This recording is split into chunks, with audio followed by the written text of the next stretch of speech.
At my own family's gathering, my father stood tall, lifted his whiskey toward the heavens, and saluted my brother for upholding the Reynolds legacy. Then he fixed me with a distant, emotionless stare. As for my daughter, he announced to a crowd of over 100 beaming attendees, "Her decisions are her own load to bear, not mine." They chuckled. I forced a grin. But mere moments later, the television mounted behind him burst with urgent headlines, and the world at last witnessed who the true warrior was. My name is Faith Reynolds. I'm 33 years old, a Major General in the United States Army. And that evening, my own father reinforced that in this household, accomplishments hold no value if they're claimed by the unintended heir. It was a humid August night in Kansas, the sort where the humidity clings to your body and the aroma of oak-smoked brisket lingers in every inhale. Our family's farm was adorned with festive streamers and blue gingham linens, as though Labor Day had chosen to linger exclusively for our sake. The grown-ups nursed chilled Coors from sweating cans, as the children chased each other amid straw stacks and folding seats. On the outside, it resembled a Grant Wood masterpiece. I sported a simple cotton blouse, worn denim, and shoes caked with dirt from the installation. I appeared mismatched next to the tailored khakis, floral dresses, and polished expressions. Alexander, my elder sibling, Captain Alexander Reynolds, donned a bespoke Air Force ensemble. He commanded attention in the middle of the yard, weaving tales of Capitol Hill briefings and mingling with congressmen.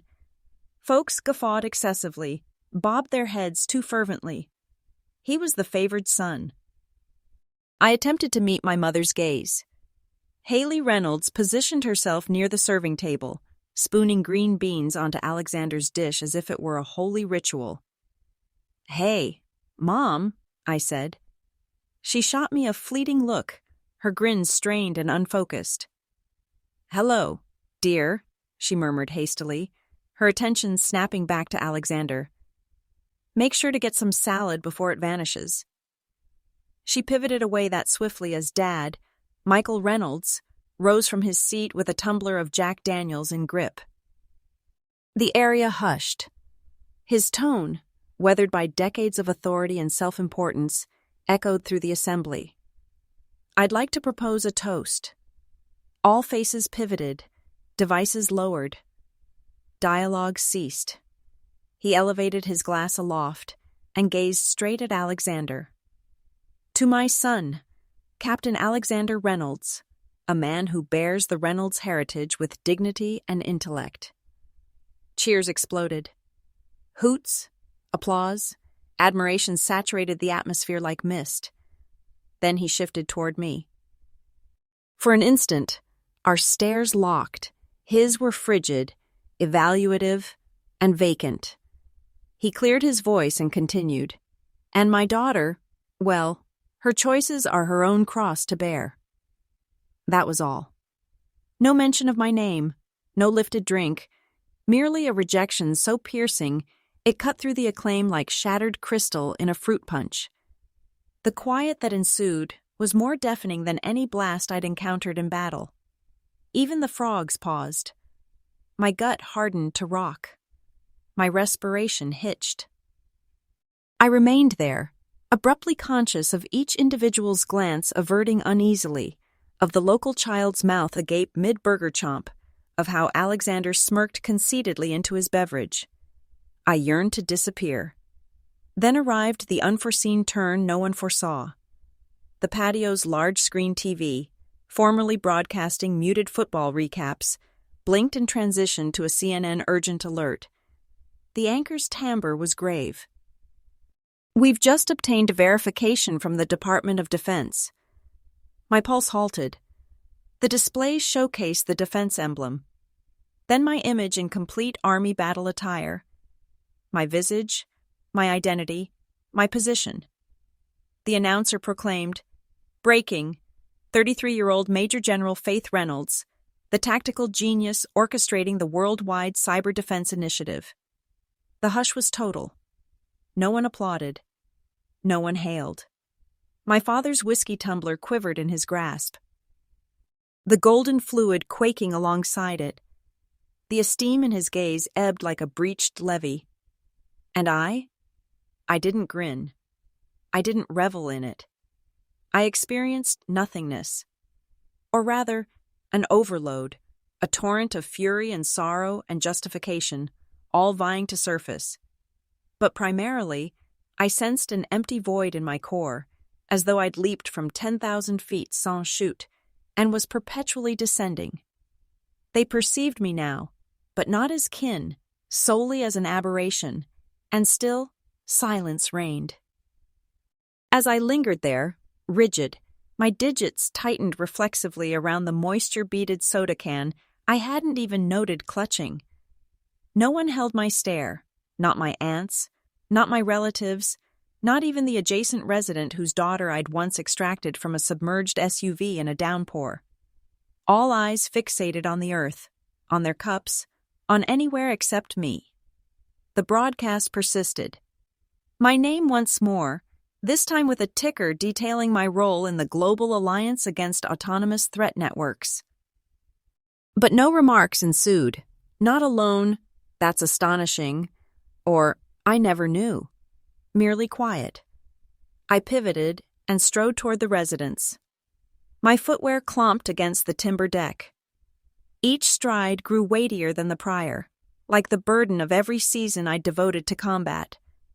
Not merely conflicts overseas, but for room to exist within my own clan.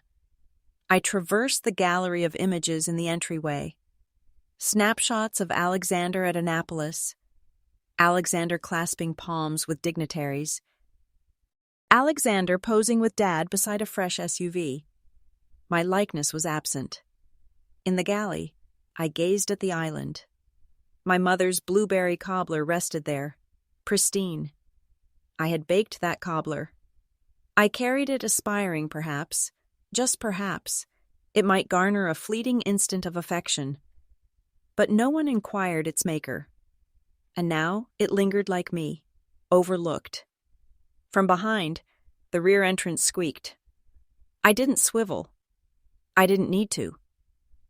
"You didn't have to walk away like that," my mother's voice uttered, gentle yet taut. "I didn't," I responded, scarcely audible. "I strolled." She exhaled. "Your father, he didn't intend to wound you." I emitted a sardonic chuckle. "He didn't even utter my name, Mom." She offered no reply, merely lingered, likely twisting her fingers as she did when mending one issue risked fracturing another. "I'm a general," I stated at last. "I've commanded operations that preserved countless souls, but I'll never suffice. Will I? You don't need to demonstrate anything to us." But I did, and I do, and I suspect I eternally will. She advanced nearer, but I retreated. I wasn't prepared. Not this evening. That's when I realized this wasn't merely a poor evening. This was the template. This was their essence. And I was weary of pleading for a spot at a banquet arranged for another's triumph. The whiskey tumbler in my father's clutch shook when the TV declared my name, but my own palms remained firm. That sort of tremor, of astonishment, of incredulity. I'd felt it at 23, not 33. Once the festivity fragmented into whispers and stillness, I entered the dwelling like a specter unobserved. The chirps of insects resumed outdoors. The mirth had vanished. I ascended the staircase, each tread creaking beneath my shoes, but no one summoned me. Upstairs, the corridor wafted of pine cleaner and antiquity.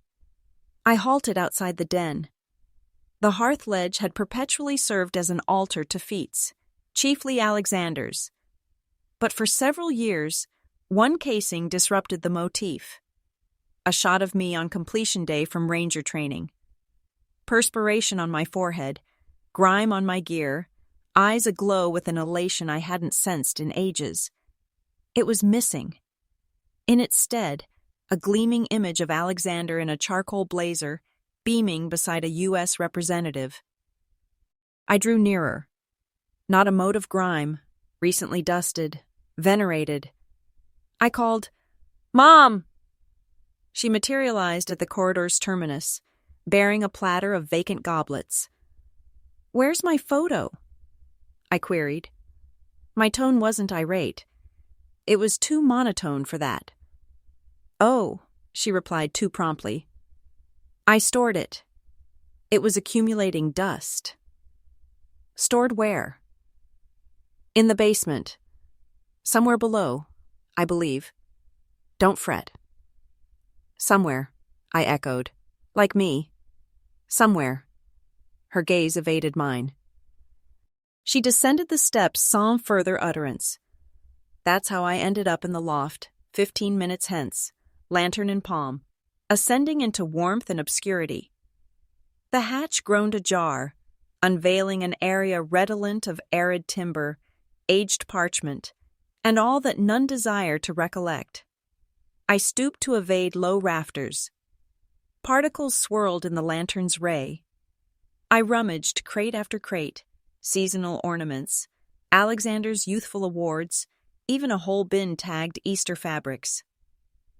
Then in a distant nook behind a fractured hobby horse, I spotted it. A dampened carton with blurred indigo ink. Faith's items. The script was unmistakable. My dad's, all uppercase, akin to tagging a segment of official gear. I dragged it nearer and crouched. The adhesive was fragile, and the upper panels parted with a snap. There, tumbled together like refuse, were fragments of me. My initial triathlon emblem, still affixed to the star-spangled lanyard, now creased and faded. A maroon cap bestowed by my grandpa, Gramps, on the day I gained entry to elite operations training. He passed a fortnight later. A sealed commendation from my brigade leader lauding my judgment amid a roadside assault in Iraq. Underneath that, a scattering of fractured plastic action heroes, some ancient journals from junior high, a tattered sweater unseen since secondary school. It was a gallery of neglect. Not a single piece positioned with tenderness. No packaging, no mount, no indication of esteem for these relics. They were treasures solely to me. I caressed the maroon cap tenderly. I recalled the evening Gramps presented it, perched on the veranda glider with his air cylinder wheezing, declaring, "You're destined for greater than any of them, lass. Take my word." I suppose he was accurate. And yet, here it resided beside a shattered toy van and a flattened basketball. At the carton's base, partially warped and moisture-stained, was my Warrior of the Year accolade from the 101st Airborne Division. I had earned it in 2016. I remembered phoning home that day. I was so elated I could hardly articulate. I had exclaimed, "Dad, I secured it." I truly did. They announced my name before the entire post. His response was as nonchalant as a shopping roster. "Fine. Alexander just earned admission to the JD program at Harvard. He's relocating to Boston shortly. Hey, got to run. International calls still charge extra." Click. 30 seconds. That's the duration it required for a year of my toil and forfeiture to be compressed into oblivion. Now I scrutinized that distorted document. It once adorned my quarters. I had encased it personally. And here it was, twisted, edges curling, jammed behind a ripped superhero binder.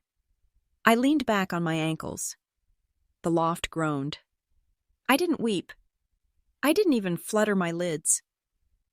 My spirit had long solidified against these minor treacheries, but something within me solidified in that instant. A resolution, or perhaps a surrender. They never beheld me. Not the authentic me, only the encumbrance of me. And now even my triumphs were inconvenient debris. I gathered the emblem, the cap, the accolade. I creased them delicately into my knees, flattening their borders with my hands. My fingers maneuvered as if managing ordnance, because in a manner, I was... These weren't mere objects. They were all I'd constructed, all they refused to exhibit since it clashed with their tail. The dwelling moaned anew with the subsiding warmth. Somewhere below, someone activated tunes. Vintage folk, likely Alexander's selection. I surveyed the loft once more. Then I vocalized aloud to emptiness. I am not the overlooked one. I am the evidence you dismissed. And I sealed the carton again, this time meticulously, as if history merited at least one soul who wouldn't discard it. Back in my youthful chamber, I set the carton at the bed's base. The banners were absent, supplanted by taupe panels and an ornamental plaque that proclaimed "Blessed Abode." Like the residence itself had endeavored to erase my occupancy. I perched on the bed's rim, still cradling the cap in my lap. A recollection struck me, vivid, exact, agonizing. I was 16. It was the eve prior to my inaugural regional swim competition. I had practiced for months. Dad had vowed to attend. He didn't. That evening, Alexander scored an ace on a calculus exam, and Dad escorted him for lobster. I remember standing on the dais with my medal and scanning the throng, hoping perhaps he'd arrive tardy. He didn't. Mom said he had a business matter. Darling.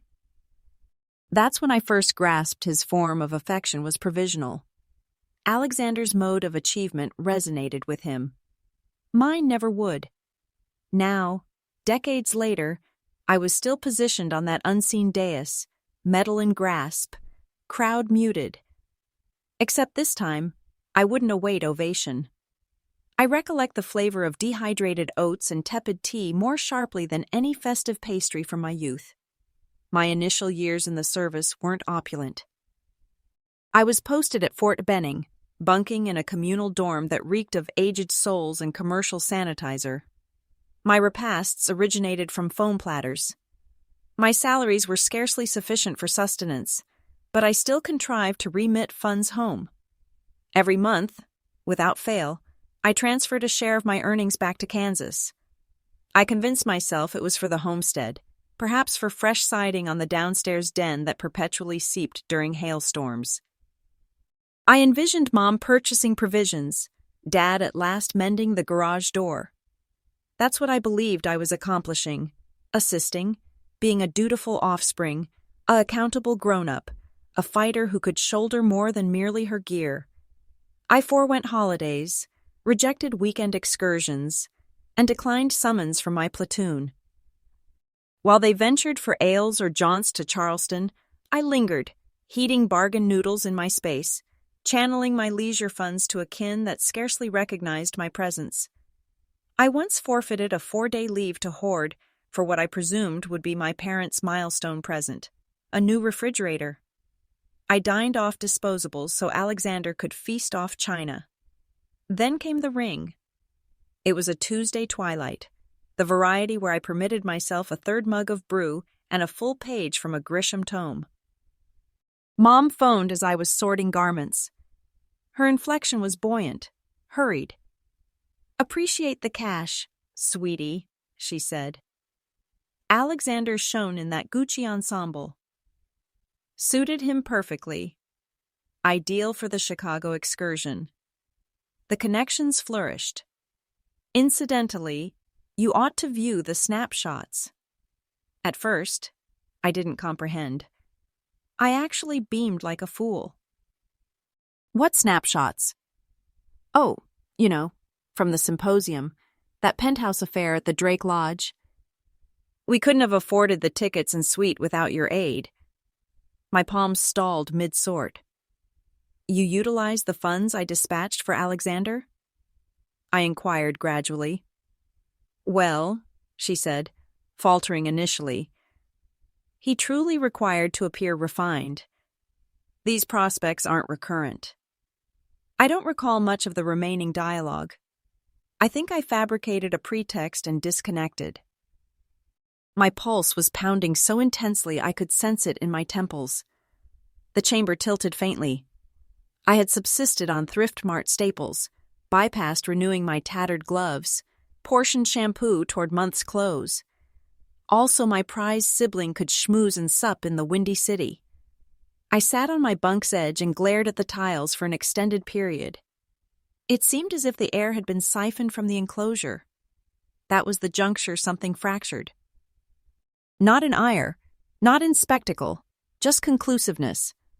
I never broached it with them. I simply ceased remitting funds. No rationale, no confrontation, just reticence. Weeks hence, the phone chimed anew. It was my father. "Faith," he snapped. "When did you turn stingy, severing aid to your kin? Do you deem yourself superior now?" I held the receiver inches from my lobe. His timbre was acquainted, directive, presumptuous, as if I owed him a debrief. I returned it to my lips and replied, composed and chilly, "I'm merely emulating the master, sir." Then I terminated. That was the inaugural boundary I etched. No disputes, no retorts, just a serene barrier erected stone by stone from every disregarded offering. It wasn't vengeance, it was lucidity. Years onward, I'd encounter a maxim by General MacArthur. Embrace the trials so you may savor the thrill of conquest. That day, the trial wasn't combat. It was discerning when to halt contributing to folks who viewed me solely as a conduit, never as an individual. I ceased funding gourmet meals for a man who never once inquired if I was nourished. The oddest aspect, no one pursued. No one queried why the remittances halted. No remorse, no recognition, just an abyss where anticipation once dwelled. Initially, I felt culpable. I'd rouse at night pondering perhaps they were faltering. Perhaps I was penalizing them excessively. But then I'd recall how Mom uttered Gucci like an incantation, and how Dad's tone oozed with indictment rather than solicitude. That remorse, it dissipated swiftly. I began expending on myself. Not extravagances, just self-respect. A proper bed frame, a genuine autumn jacket. One weekend, I even indulged in a lodge outing with some team members. We divided a 12-pack and barbecued steaks in the chill. It was the first time I chortled in seasons. I didn't inform them of the shift. I didn't require to. They'd never probed my existence anyhow, only what I could furnish to theirs.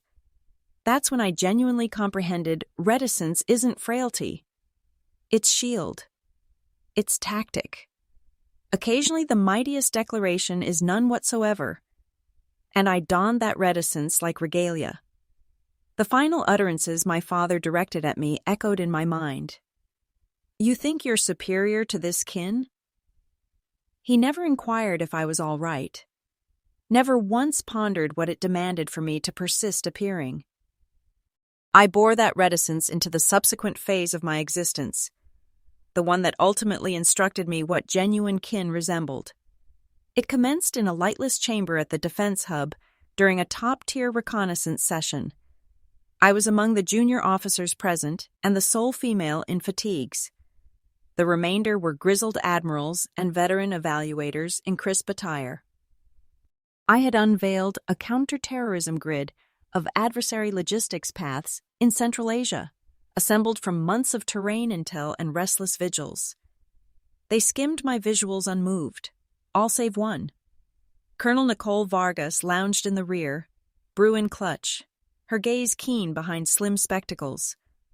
When the assembly concluded and most males muttered stock responses, she remained, approached me directly, proffered a steaming mug of dark roast, and stated, "You've a tactical intellect. Most expend 3 decades striving to forge—" I blinked. "Thank you, ma'am. Don't permit them to diminish you to a harness and a charming wave," she appended, then departed. That was the initial occasion I felt observed. Not as a Reynolds, not as a female endeavoring to rival her sibling, but as Faith, trooper, Intellect, commander. Later that annum, we mobilized to Syria, Al-Hajar Basin. The natives dubbed it the Basin of Doom for valid cause. One dusk, we were assaulted. A snare from the escarpment. Shots ripped through the frost. We were commanded to withdraw promptly. But behind a massive boulder, immobilized and hemorrhaging, was Sergeant Tyler Hayes. His arm was mangled. Calm chatter ignited. Abandon him?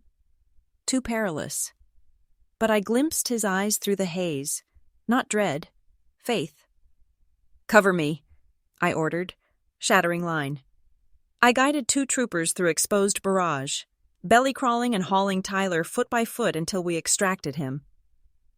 That dusk in the aid station, Tyler was dazed from painkillers. I perched on his bed's rim. He extracted a squashed protein bar from his pouch and split it, offering me the larger segment. "Thanks for not abandoning me, General," he murmured. I grinned. "You'd have reciprocated." He shook his cranium languidly. "Not all would, but you did." That bar was semi-dissolved, tasted like grit, and endures as the most delectable thing I've consumed. Over time, I realized kin wasn't who nurtured you. It was who emerged in the fray. It was dawn hours imbibing acrid powdered brew with exhausted comrades who hadn't slumbered, yet still queried if you were fine.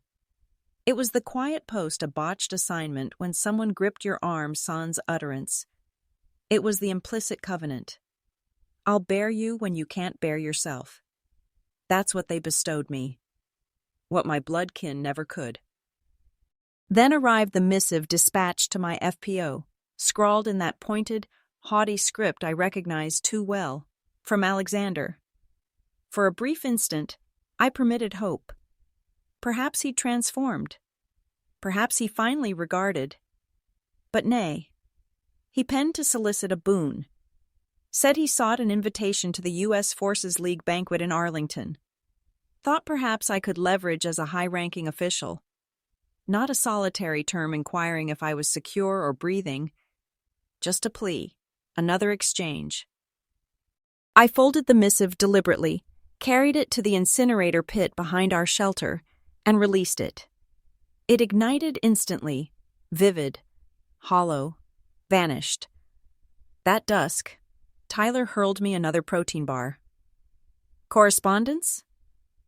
he queried, half smirking. I nodded. "Spam?" We chortled. That was the juncture I knew. I didn't need to persist pursuing a place at the Reynolds kin banquet because I already possessed one here in the muck, amid folks who would never permit me to tread solo. And for the initial time in my existence, I didn't feel like a load. I felt anchored. Later that week, Nicole drew me aside before another operation debrief. She regarded me for an extended moment, then said, "You know, Reynolds, command isn't about insignia. It's about who trails you when the rounds cease." I nodded. Sometimes it's the sole thing that coheres. She grinned faintly. "You've it. Don't squander it pursuing phantoms." Her words lingered with me because phantoms were precisely what my former life had evolved into. Dim contours of individuals who once signified, now merely silhouettes in my hindsight. And I ceased glancing rearward. We formed a routine of congregating near the signals hut late at night, clustered around steel cups and quips that only resonated with those who'd confronted the same peril. We exchanged narratives, anguish, quiet. That's where I fitted. Not in parlors adorned with glossed likenesses, but in soiled boots and calloused palms that knew how to sustain burden. This was my kin, not by lineage, but by selection. And that altered everything. It began on a Wednesday dawn like any other. I had just entered my workspace at the Defense Center, brew in grasp, shoes still moist from the drizzle outside. My messages were already a skirmish zone. I was midway through perusing a dossier when my device vibrated once, twice, then incessantly. Something was amiss. I glanced up. A few associates were eyeing me across the passage. Not inquisitive, worried. Nicole Vargas emerged at my threshold. No words, just a glance. She gestured toward the lounge. The screen was active, and there he was, Luke Patterson, my relative in full Academy formal garb, seated on the MSNBC Dawn panel. His grin was humble, his coiffure impeccable. He was being presented as one of the ingenious intellects behind Operation Steel Whisper. My operation. He spoke deliberately, solemnly, as if recounting ordeal that had matured him. "It was the toughest call I've ever issued," he said, voice quavering slightly. "We were forfeiting grip on the sector. I had to intervene. We repelled. It claimed lives, but we triumphed." I stood immobile as he detailed, down to the calm directives, landscape configuration, even the instant of foe withdrawal. Incidents that only someone in that chamber would have known. Only me. And then, as if the act needed a claim, he halted and faltered. I still envisioned the countenances of the troops we forfeited. We abandoned no one. A lone droplet traced his face. Nicole muttered an oath. "He's pilfering your session notes verbatim." I didn't utter. I couldn't. I fixated on the display as the nation absorbed a falsehood. Not a misstatement, a complete usurpation. And I wasn't merely obliterated, I was supplanted. The segment concluded. I stepped into the corridor and dialed my father. He answered post one tone. "Faith?" he said, as if naught had transpired. "You viewed the segment?" I asked. "Naturally," he said. Luke performed splendidly, refined, assured. The nation requires icons like him. I sensed my gullet constrict. That was my initiative. He appropriated my labor, my judgments. He sighed. "Look, I authorized him to proceed. He required a lift for his path. This bolsters the kin persona. You're already a general. What's the injury in dividing the limelight a tad?" "Dividing?" He pilfered it. "You're being egocentric," he said. "Don't render this about vanity. Faith." Vanity. I nearly let the device slip. To him, this wasn't disloyalty. It was maneuver, a trademark, and I was merely a piece in the Reynolds kin's heritage drive. "Goodbye, Dad," I said, and I disconnected. For a few minutes, I just lingered in the passage, my thoughts thundering with noise. Then my device vibrated again. An associate forwarded a hyperlink, an article freshly issued on a esteemed defense weblog. Headline, "Inside Steel Whisper, the ascending luminary of tactical acumen." There was a snapshot of Luke trimmed ideally to display his Institute Band and Valor pin. The article extolled his unmatched strategic acumen and referenced insiders within the defense who verified his valor during the initiative. Insiders. I didn't need a label. I discerned the rhythm of the phrases, the manner the citations were molded. Alexander, my sibling, the communications prodigy, had sown this narrative. He knew how to manipulate the press, how to intercredit and amplify fabrication. He didn't merely aid Luke. He directed the account. I perused it anew. One clause protruded. While superior officials stayed tentative, Lieutenant Patterson enacted daring measures. That wasn't just an untruth. That was a blade. I banged the computers closed and balled my hands. Every concession I rendered, every mark, vigilant knight, departed comrade, was now fodder for a publicity ploy. Not by the adversary, by my own kin. No, by the males supposed to safeguard me. By the identical father who once labeled me a load.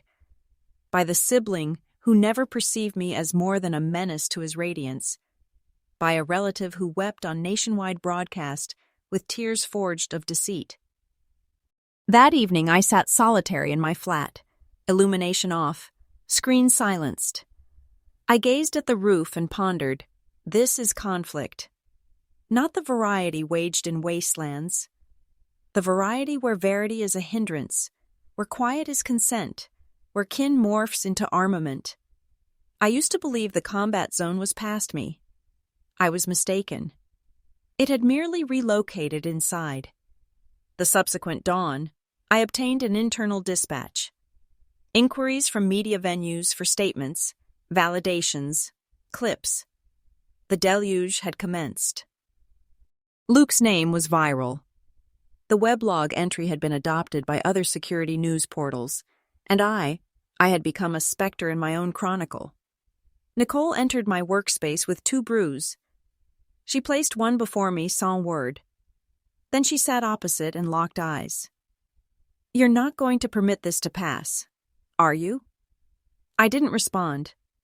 She reclined. "You've remained mute long enough, Faith. You allowed them to dub you a load. You allowed them to seize your funds, your merit, your honor.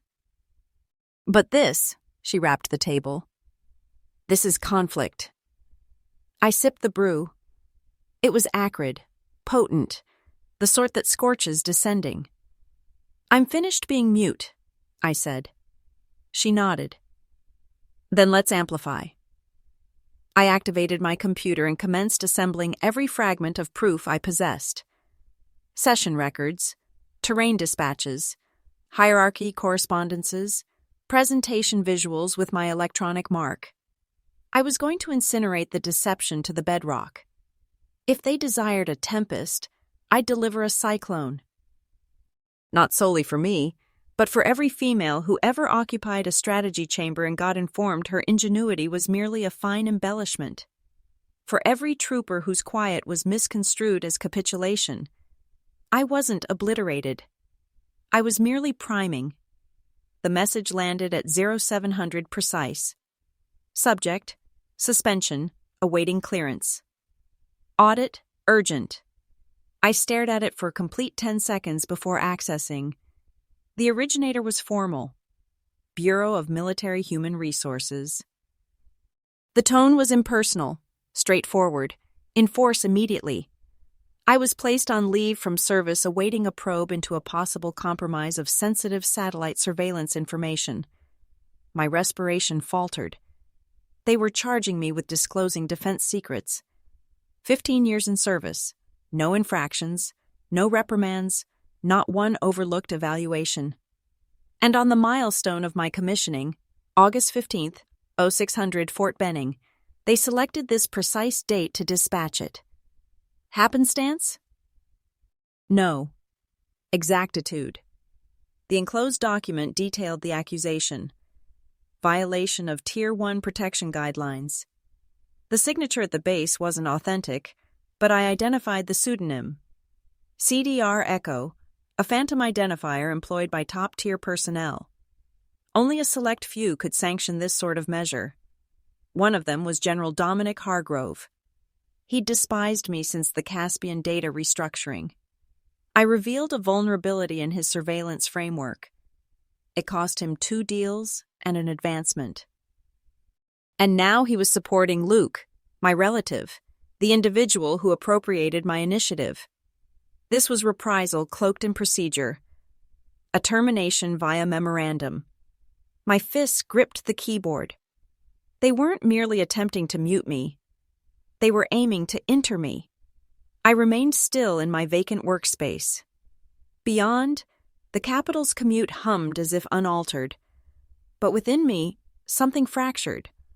Not like a branch, like titanium under strain.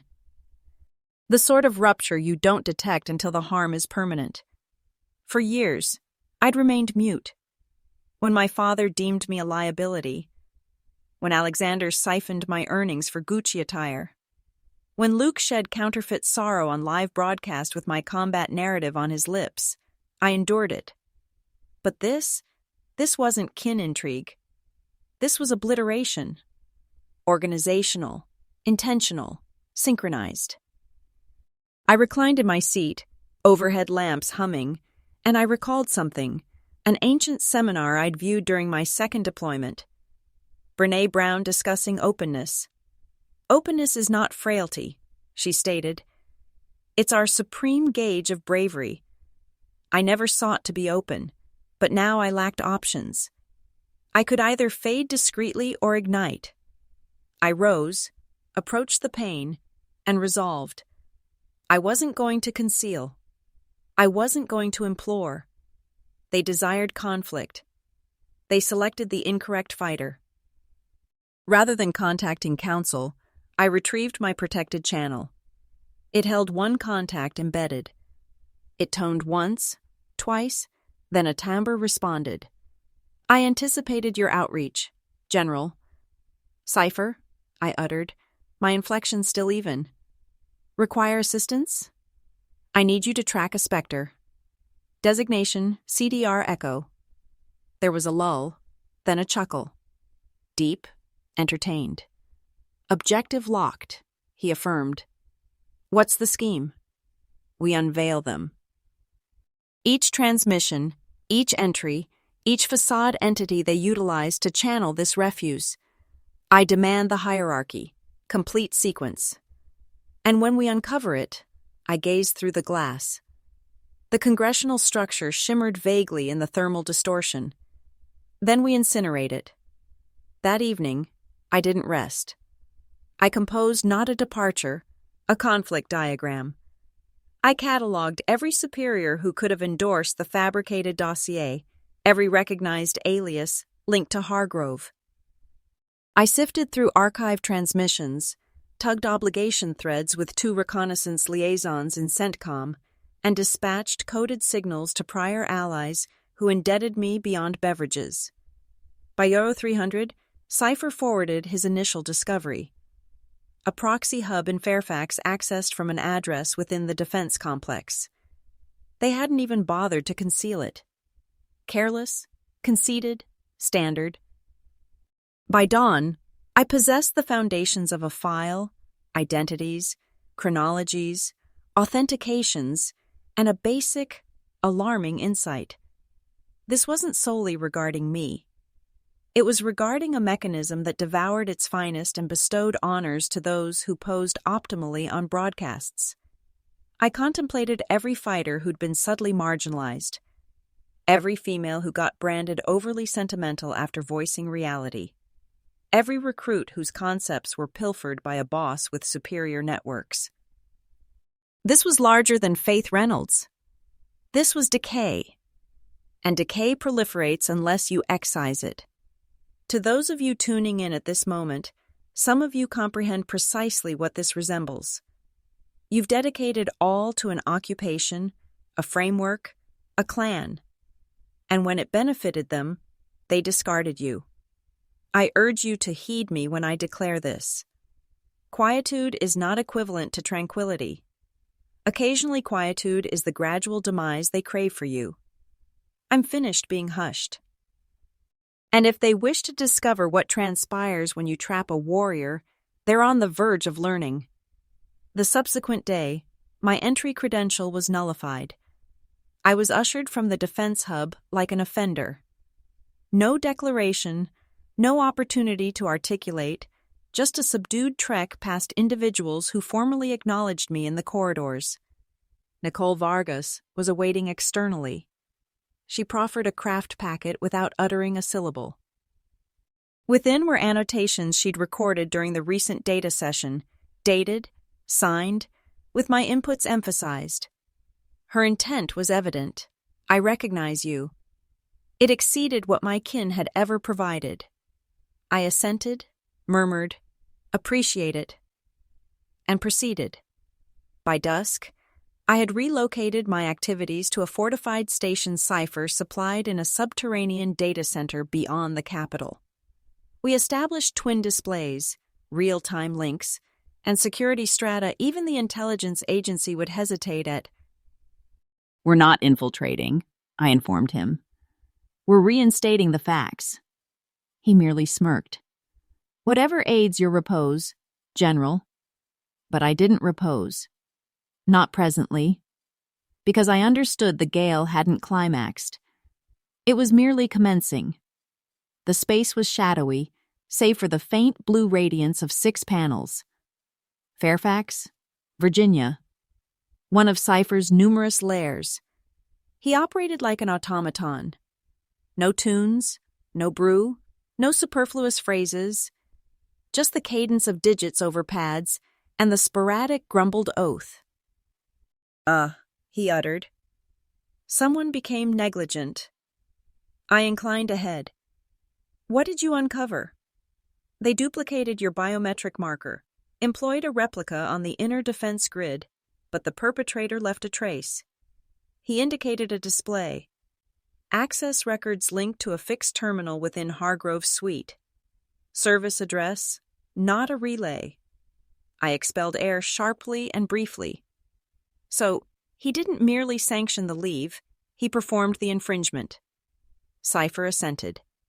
And it improves. He summoned a coded message thread. The banner was recognizable. DefSec extension, Hargrove's electronic imprint. But the addressee, Luke Patterson, I vocalized.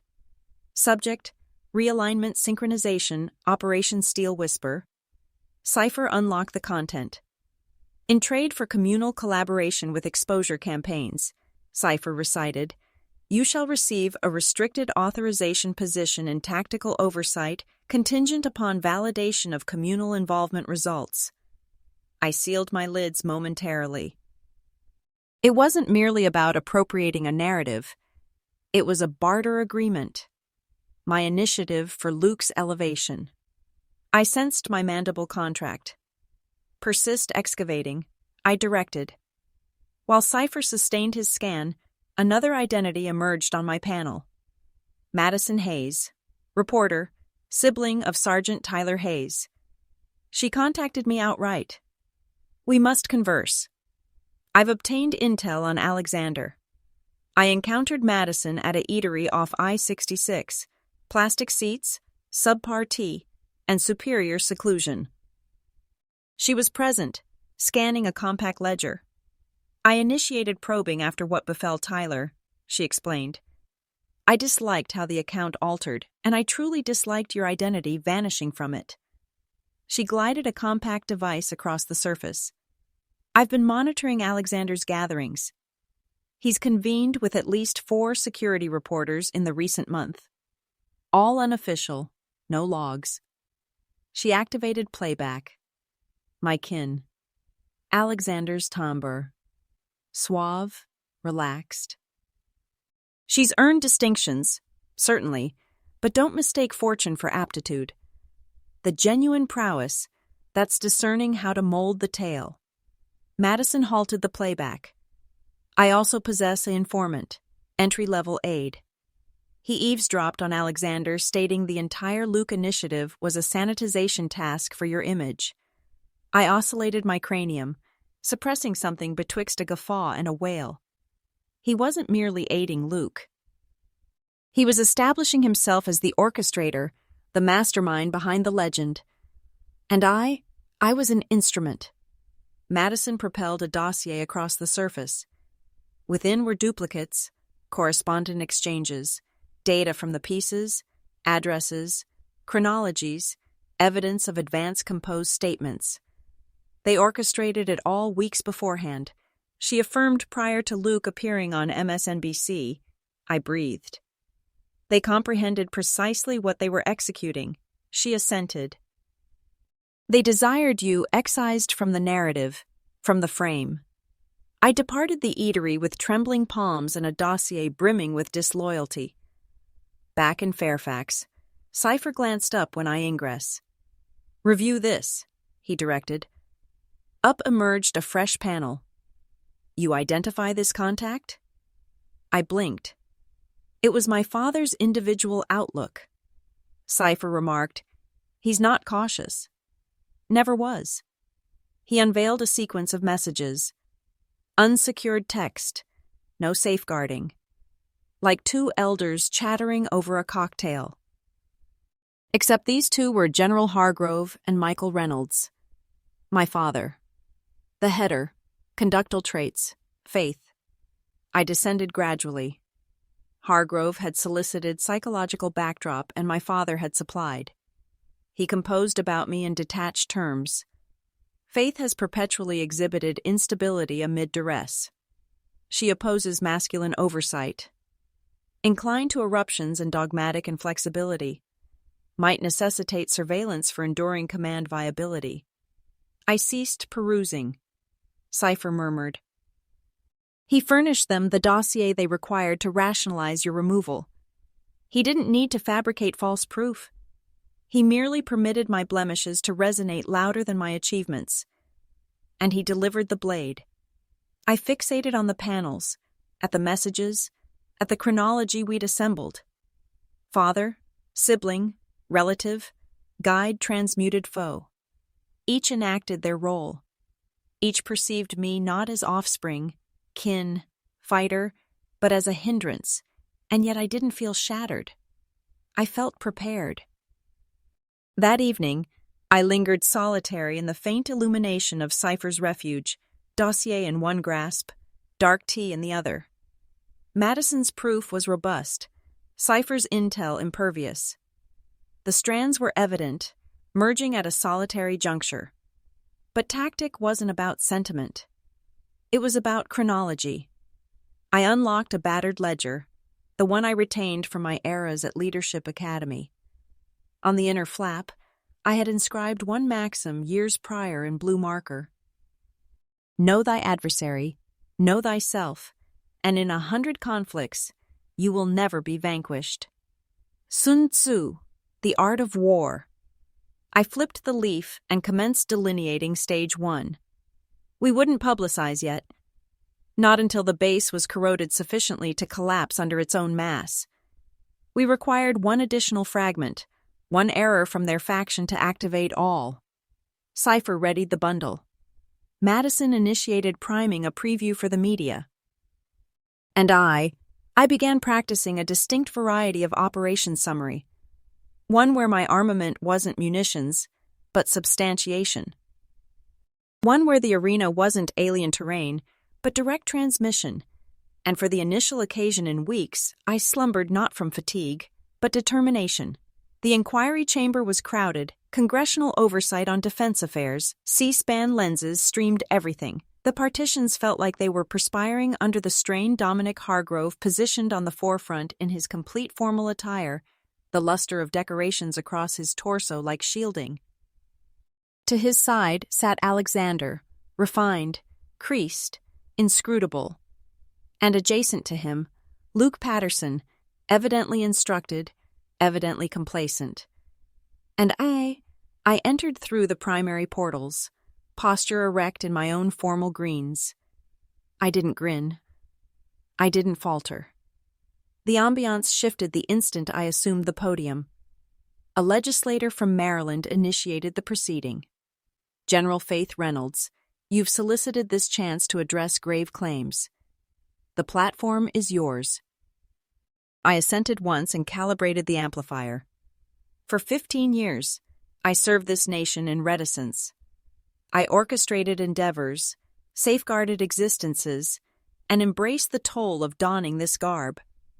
I never solicited acclaim. I solely solicited veracity. But veracity, it appears, was bothersome. I halted. The chamber didn't inhale. And now I shall demonstrate precisely why I was placed on leave. Not due to misconduct, but because I comprehended excessively. I gestured to the attendant.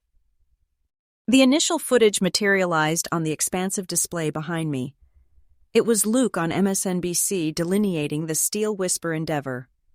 Refined, scripted, replete with theatrical flair. Then I broadcasted the endeavor sound. Secure recording from our activity in the terrain. My timbre issuing directives, harmonizing aerial assaults, rescuing Sergeant Hayes's unit amid active barrage. There was no Luke, solely me. A whisper traversed the assembly. I elevated my palm for hush. Luke Patterson was never on that endeavor. He narrated a tale that wasn't his and marketed it to the public. Hargrove's mandible contracted. I assented anew, but he didn't operate solo. Another visual emerged. Message trades between Hargrove and Luke. Assurances of a prospective role in tactical oversight bound to Luke's communal collaboration. He was incentivized, I declared, to deceive, in trade for a profession. I observed Luke peek laterally, his digits twitching. Let's proceed to Alexander Reynolds, I persisted. Senior Communications Specialist at the Defense Hub. I pressed the controller on screen. Data revealing Alexander's confidential convocations with pivotal security correspondents, timed days prior to their publications referencing unnamed informants undermining my labor. I activated the sound. My kin, she's earned distinctions, certainly, but don't mistake fortune for aptitude. The genuine prowess, that's discerning how to mold the tale. Alexander didn't recoil. I did not flutter. Then arrived the ultimate strike. I wish to direct your focus to this correspondence, I stated, my timbre blade keen. Up emerged the message sequence from my father, Michael Reynolds, to General Hargrove. No safeguarding, just frigid, exact phrasing. Faith has perpetually shown volatile sentimental configurations. Withstands male guidance.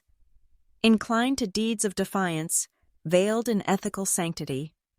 I permitted the terms to suspend. He didn't protect me.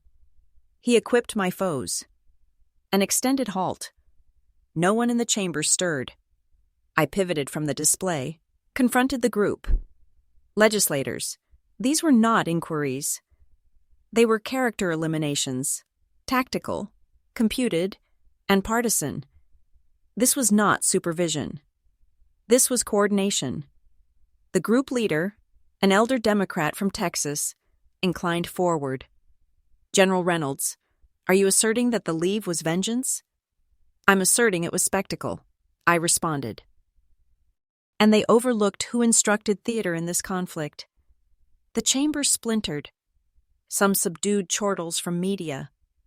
The remainder still astonished. I sealed my dossier. I confronted General Hargrove. You endeavored to enter me, but all you accomplished was excavating your own pit with records. You undervalued me. That's your heritage. Then I shifted to Alexander. You militarized the press because you lacked the courage to face me directly. That's your heritage. And ultimately to my father. You once informed me command wasn't about splendor. It was about forfeiture. I suppose you forgot that when you forfeited your offspring for a gala summons, I retreated from the amplifier. Not a solitary palm applauded, but the quietude. It was the resonance of veracity descending like a mallet. After an extended instant, the leader cleared his voice. This group will commence private assessment. We appreciate General Reynolds for her account. I pivoted and exited, cranium elevated. Conflict secured. I didn't proceed to residence post the inquiry. I strode directly to the memorial basin before the monument, removed my mittens, and fixated on the mirrored exterior like it might fracture from the burden of all that had just transpired. Nicole Vargas contacted. I didn't respond. I didn't require to. We both comprehended what this juncture signified. Behind me, correspondents commenced to assemble. Some vociferated my identity. Lenses operated, but I wasn't prepared to address them. Not yet. Not until the formal records were secured. Not until the undulations commenced to impact hierarchies. That night, Cypher forwarded me a transmission. It's accomplished. Media acquired the recording viral in under 12 minutes. Luke just erased his profiles. I didn't grin, not from resentment, but because equity isn't delight. It's alleviation. I returned to the fortified unit in Fairfax where I'd resided for weeks. Within, Madison Hayes positioned at the galley counter, composing intensely. She glanced up. "It's already impacting channels," she affirmed. "You're being dubbed the General of Integrity. You realize that, correct?" I oscillated my cranium. "That's hazardous." "No," she affirmed, "it's belated. We didn't salute. We didn't acclaim. We just lingered in the serenity." I unveiled my ledger anew, inscribed one phrase on a pristine leaf. Stage 2 initiates tomorrow. Because purging decay doesn't halt with one enclosure. The subsequent dawn, I arose before daybreak. Not from unease, but reflex. The variety you hone in combat areas when every inhalation before light feels like lone duration. I sat with dark tea and my father's final message still etched into my recollection. He hadn't expressed regret. He hadn't withdrawn. There was no subsequent transmission, just quietude. But quietude was its own confession. A fresh transmission arrived, this time from a novice official at Fort Benning. It read, "Ma'am, just desired you to know all here are observing and were honored." One line. But it penetrated more than 1,000 media banners ever could. That's when I realized this wasn't about one inquiry or one vocation. It was about something vastly larger. What we standardize, what we pardon, what we elect to contest. I creased the transmission, inserted it into the forefront compartment of my ledger. That identical ledger contained every tactic I had composed since this conflict turned partisan. Stage 2 would not be about retribution. It would be about restoration. The variety that commences with identifying what was fractured and declining to reconstruct it identically. That's how establishments evolve, one denial at a time. The breeze along the Potomac bore a frost that morning, slender, ashen, relentless. I arrived prematurely, not because I was zealous, but because I needed duration to respire before he appeared. I located the seat he'd referenced in the message, midway between the pedestrian span and the marina. It was hushed, protected from runners and dawn wanderers. The waterway progressed leisurely beside us, like it too was restraining its respiration. My father arrived 6 minutes delayed. He appeared diminished somehow, sluggish. His once commanding frame seemed to sag under a burden he ultimately observed. "Faith," he saluted, timbre subdued. I assented, not rising. "Mr. Reynolds." He positioned beside me, palms interlocked firmly in his knees. I desired to express remorse. There was no assurance in his inflection, no mass, just ether. "For what precisely?" I queried, still observing the waterway. "For all of it, I presume," he grumbled. I believed I was safeguarding the kin heritage. I ultimately pivoted to confront him. "Heritage," I reiterated. "Is that what you term it? A network of deceptions, dominance, and disloyalty enveloped in a kin emblem." He flinched, but uttered nothing. "I've expended most of my mature existence attempting to demonstrate myself deserving of your identity," I persisted. "But your identity doesn't signify veracity. It signifies quietude, and I'm finished existing in it." He attempted anew, this time with that fatigued fatherly gentleness that once functioned on me as a youth. "Whatever's transpired, I'm still your father." I oscillated my cranium. "You ceased being my father the day you selected tactic over candor. When you relinquished portions of me to shield a heritage I never endorsed.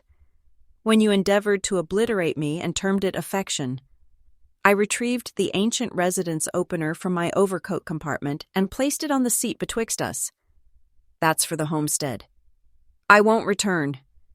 He fixated on the opener like it might assault him. I rose. "This is the final occasion we converse," I affirmed. "Farewell, Mr. Reynolds." I didn't await a reply. I proceeded. The gust from the waterway captured the hem of my overcoat and propelled me onward. It resembled liberation. A week hence, banners cascaded like tiles. General Dominic Hargrove departed in ignominy. No ritual, no tribute. Luke Patterson ousted from the academy. The institution released an uncommon communal declaration citing moral breaches. Alexander relocated to a remote outpost in Wyoming. He didn't contact. Neither did I. Madison Hayes forwarded me a duplicate of the record unaltered. The Inquiry Now portion of Communal Archive. Then the outreach arrived. General Reynolds, the executive's advisor, affirmed over a protected channel, "The executive wishes to proffer you an official elevation and a fresh tactical consultative position at the executive residence." I permitted the quietude to persist a few seconds longer than essential. "I'm privileged," I responded, "but I'm not intrigued by a fresh grade. What I desire is to reconstruct on my conditions." The channel went muted, then a gentle, "We honor that." That night, I sat with Nicole Vargas on the rear terrace of her Fairfax row home. She dispensed 2 whiskeys and ignited a modest blaze in the brick hearth betwixt us. "You accomplished it," she affirmed. "No," I responded. "I endured it. There's a distinction." She assented. "You're not returning, are you?" I gazed up at the nocturnal heavens, unclouded and boundless. "No," I affirmed. "I've witnessed what decay resembles when it dons insignias on its frame. I want to construct something distinct." She elevated her tumbler, to raising what no longer benefits. I clashed mine against hers, to sowing something superior in its remnants. We lingered there in quietude. No schemes, no tactics, just respiring. For the initial occasion in years, I wasn't combating. I wasn't pursuing endorsement. I wasn't feigning I was fine. I was merely liberated. The subsequent dawn, I unveiled the compact hidebound diary I'd borne through every mobilization. Most leaves were replete with positions, tactical drawings, shards of terrain data, but now I flipped to a pristine leaf. At the apex, I inscribed, "What does an existence resemble when it's constructed from veracity?" I didn't possess a response yet, but I understood the ancient responses, the ones transmitted by my father, by the establishment, by the muted code of obligation above all, were finished. I contacted Cypher that twilight. He was already laboring on something novel. An electronic repository for informants within the security apparatus. Nameless, secured, unassailable. "You participating?" He queried. "More than participating," I informed him. "I'll finance it personally." He exhaled low. "Damn, you're not jesting." "No," I affirmed. "I've engaged their contest long enough."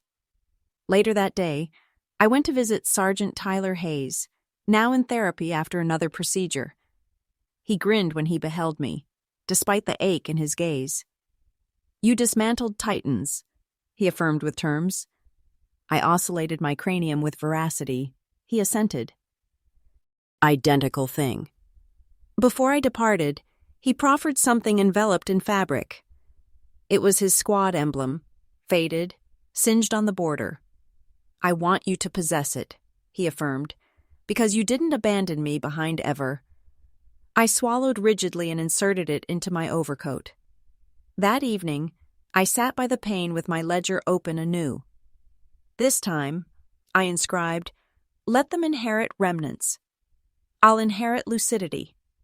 I didn't return to the defense hub. I proceeded home. Not to the Reynolds kin homestead.